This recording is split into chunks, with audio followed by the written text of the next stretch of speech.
Bonjour à tous, j'espère que vous allez bien. C'est avec beaucoup de plaisir que je vous retrouve enfin pour cette vidéo que j'avais déjà annoncée sur les réseaux sociaux. Donc on va parler aujourd'hui de vos cheveux pendant l'hiver. Est-ce que vos cheveux sont prêts pour l'hiver?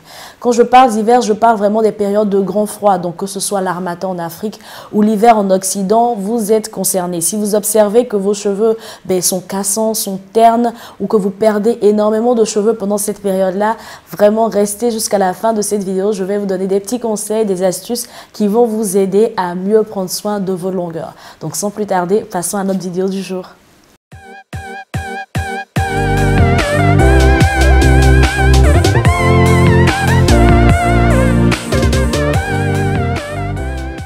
Alors, on est seulement au début de l'hiver, mais déjà, on peut observer des chutes importantes de température, ce qui veut dire que cet hiver sera vraiment très rude.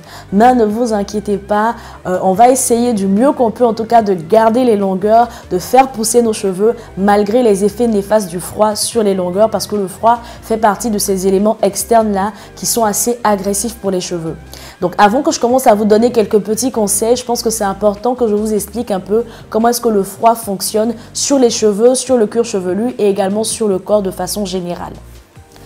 Premièrement, sur le corps de façon générale, on observe avec l'arrivée de l'hiver ce qu'on appelle les maladies de l'hiver, donc tout ce qui va être rhume, grippe, etc. Donc ce sont déjà des maladies qui vont affaiblir le corps. Donc on va voir qu'on aura des carences en vitamines, en fer, en oligo-éléments qui sont importants, sinon indispensables pour le corps de façon générale, mais également pour les cheveux. Donc ça, c'est un premier fait. Ça va entraîner des cheveux qui vont être ternes, qui vont être cassants, ça va ralentir la croissance de vos cheveux.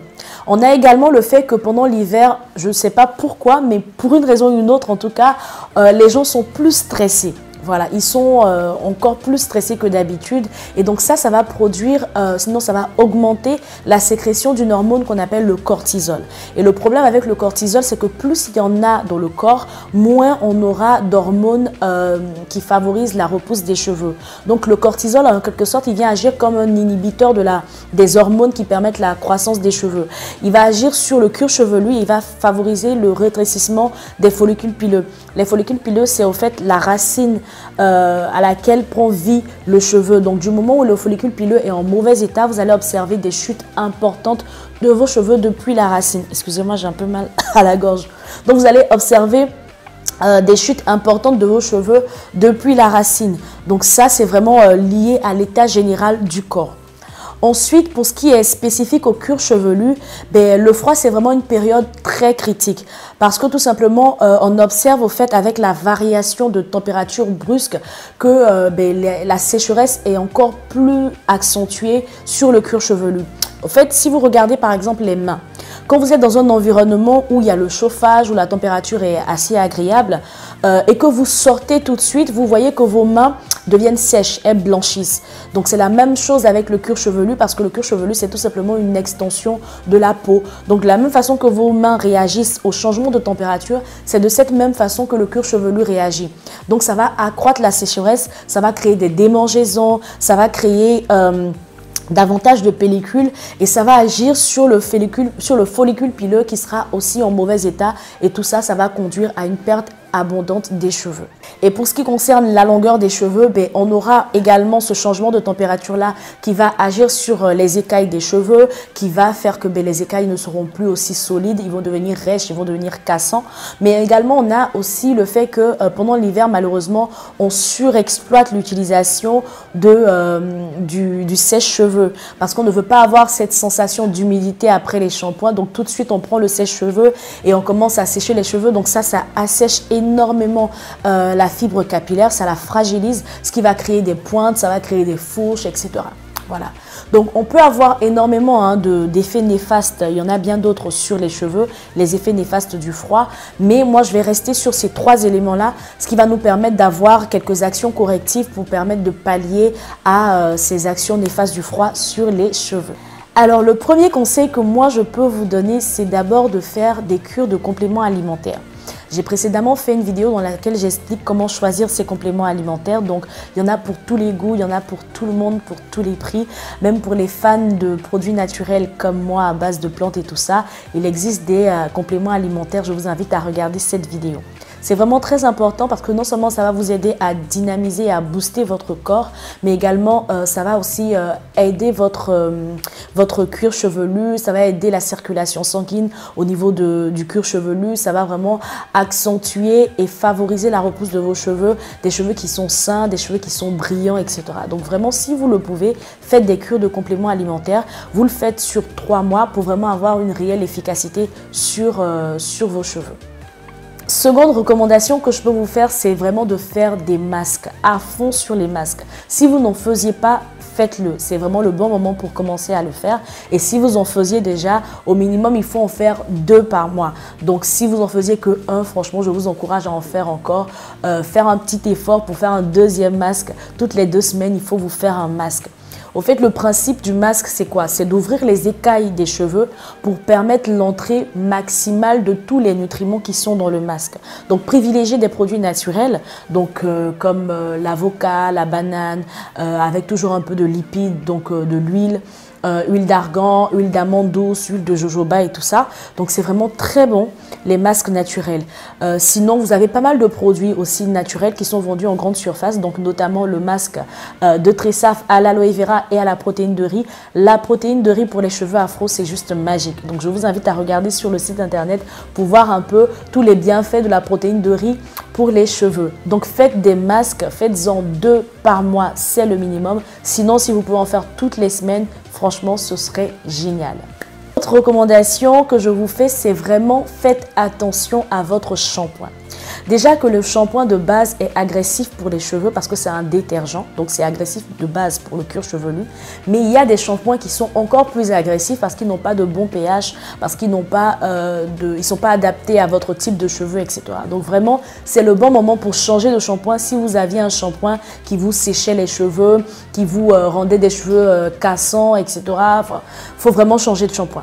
Partez sur des shampoings que moi j'appelle des shampoings gourmands. Donc des shampoings qui sont riches en beurre de karité, enrichis à de l'avocat, enrichis aux huiles, huile d'argan, huile d'amande douce. C'est très bien. C'est ce qu'il faut en hiver parce que justement on apporte au fait des nutriments. Il faut vraiment doubler la quantité de nutriments qu'on apporte aux cheveux parce qu'en hiver, nos cheveux en ont vraiment besoin. Donc partez sur des shampoings qui sont gourmands et la plupart de ces shampoings-là ont un pH qui est égal à celui des cheveux. J'ai précédemment fait une vidéo sur les shampoings, donc je ne vais pas trop m'attarder là-dessus. Je vous invite également à regarder cette vidéo-là. Autre élément auquel il va falloir faire attention, c'est l'eau dans vos cheveux quand vous finissez vos shampoings ou vos soins. Alors, il faut vraiment faire attention, il ne faut pas se démêler les cheveux quand ils sont mouillés parce qu'ils sont encore plus fragiles. Ça, c'est la première chose. Mais aussi, faites attention à l'utilisation du sèche-cheveux parce qu'il va sécher davantage vos cheveux, il va les rendre encore plus secs et cassants. Ce n'est pas le but recherché. Évitez également de dessorer vos cheveux avec une serviette, la serviette qu'on utilise pour le corps habituellement. Ce que je vous conseille, c'est d'utiliser une serviette microfibre. Au fait, il faut d'abord essorer au maximum vos cheveux. Ensuite, prenez la serviette microfibre que vous appliquez sur vos cheveux. La serviette microfibre va permettre d'extraire le surplus d'eau sans assécher vos cheveux, ce qui fait que vos cheveux vont quand même rester hydratés. Après ça, il va falloir sceller l'hydratation.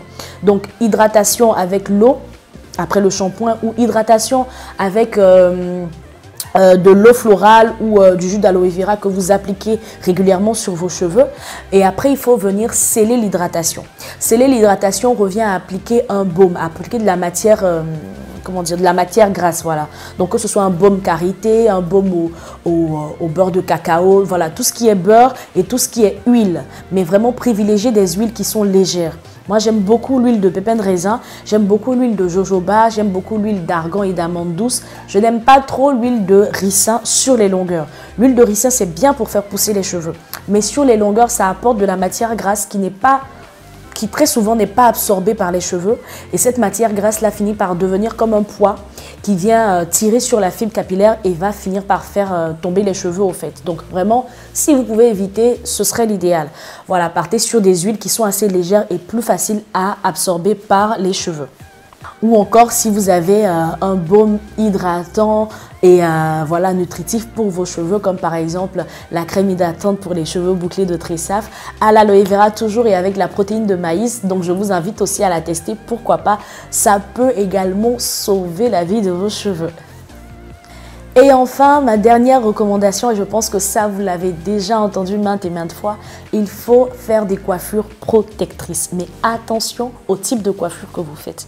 Premièrement, les nattes. Moi, je ne recommande pas de faire des nattes. Personnellement, en hiver, je trouve que ça expose le cuir chevelu. Donc, moi, je ne le recommande pas. Mais si vous voulez vraiment le faire, faites attention à ce que le cuir chevelu ne soit pas trop sollicité. Donc, que ce ne soit pas trop tiré au niveau du cuir chevelu. Et également, il faut penser à régulièrement appliquer de l'huile sur vos racines. Ensuite, si vous faites des tresses, c'est très bien de faire des tresses pendant l'hiver. C'est une très bonne coiffure protectrice parce que du coup, la longueur des cheveux est enfermée dans la mèche. Donc ça, c'est vraiment l'idéal. Mais le problème avec les tresses, c'est que pendant qu'on a les tresses, on ne fait pas de soins sur les cheveux. On n'apporte pas de nutriments sur nos cheveux et ça, ce n'est pas bon. Ça va faire que quand vous allez défaire vos tresses, vous allez voir que vos cheveux sont cassants. Moi, ce que je vous propose de faire, c'est d'avoir un spray, voilà, un vaporisateur plutôt, voilà. Ayez un vaporisateur dans lequel vous mettez soit de l'eau minérale, soit de l'eau florale ou du jus d'aloe vera. Et à ce mélange-là, vous rajoutez quelques gouttes d'huile, l'huile que vous utilisez, que vos cheveux aiment bien. Vous rajoutez cette huile-là dans votre vaporisateur et régulièrement, vous vaporisez sur vos cheveux. Ça va permettre de à la fois hydrater les longueurs, mais en même temps aussi de nourrir grâce à l'huile que vous mettez à l'intérieur et au jus d'aloe vera notamment. Donc vraiment, faites-le tout le long, tout le temps que vous gardez vos tresses, faites attention à ça, hydratez et apportez également de la nutrition. Et puis, il y a un autre élément pour les tresses, c'est que quand on fait les tresses, il faut vraiment faire attention à ne pas que ce soit trop serré. On peut faire les tresses de façon un peu plus relâchée. Comme ça, on évite d'avoir des tensions sur la longueur du cheveu. Sinon, ça va faire ça va faire des plis au niveau des cheveux. Et avec l'action du froid, ça va devenir sec. Le cheveu va rester dans cette forme-là et la fibre capillaire va finir par se casser.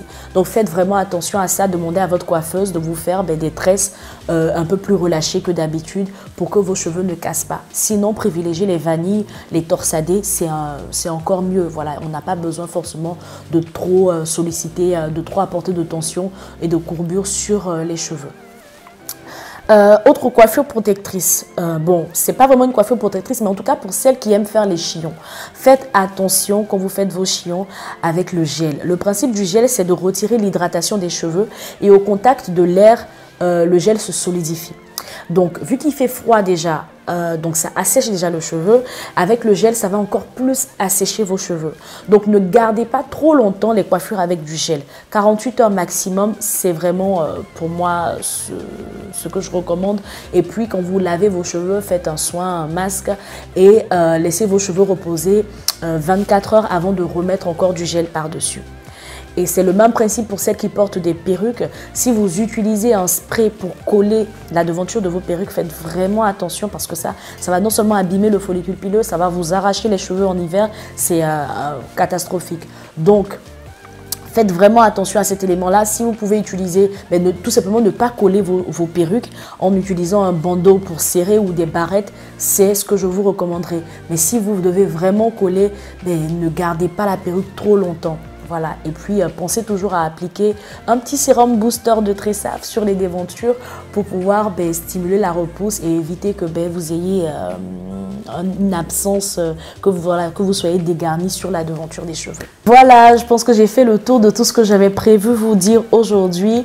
Alors, ça va être la dernière vidéo de cette année, donc je vais en profiter pour vous souhaiter tous mes vœux les meilleurs pour cette nouvelle année qui va bientôt commencer.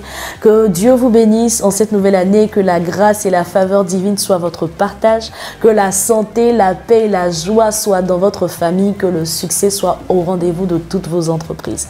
Je vous donne rendez-vous en 2023. Franchement, je vous prépare de très belles choses. On va challenger la repousse de nos cheveux. Vraiment, en fin 2023, on va tout avoir des cheveux qui vont nous tomber sur les fesses. Donc franchement, ne ratez pas tout ce qui arrive pour 2023.